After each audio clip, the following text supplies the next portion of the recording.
Hello again, and welcome once more to my talk for today. I'm glad you're here, and I hope that you're doing well. It's strange that because the focus has been on the impact of COVID-19 during the last two months, other things of great importance have slipped off the radar.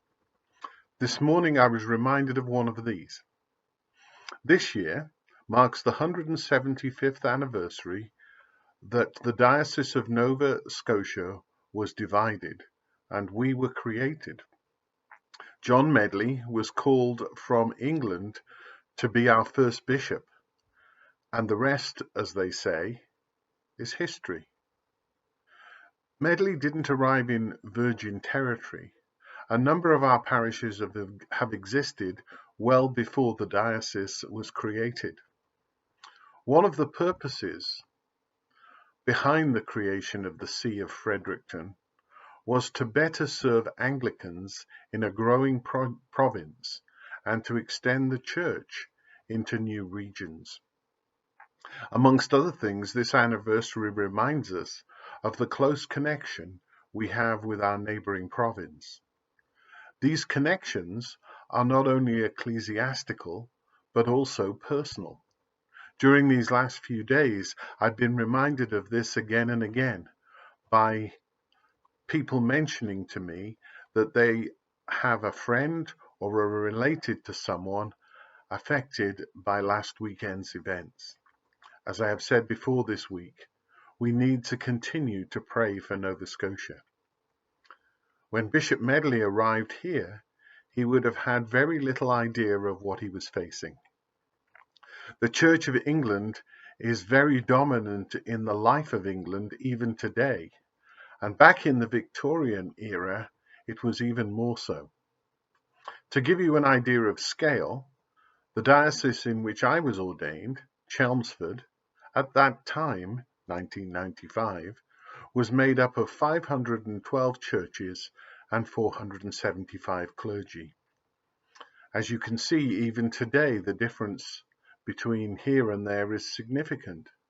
So it would have been an enormous shock for Medley back in the middle years of the 19th century.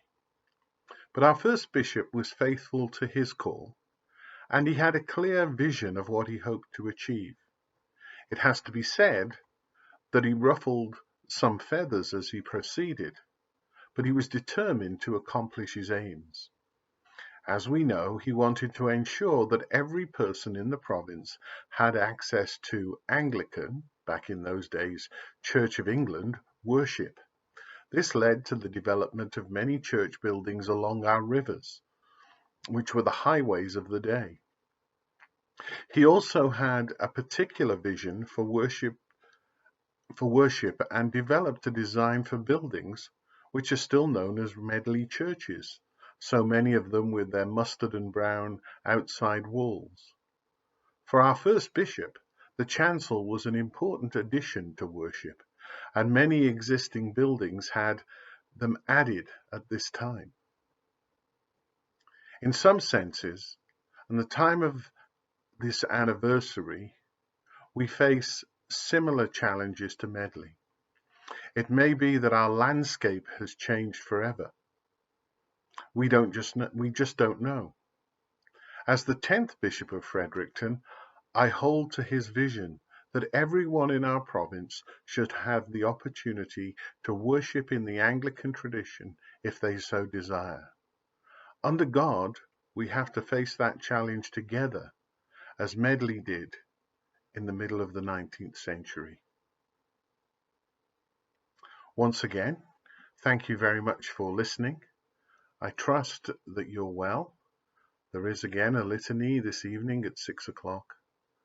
And don't forget that we're asked to ring our church bells tomorrow evening at 6 p.m. as well. And so, God bless and stay safe.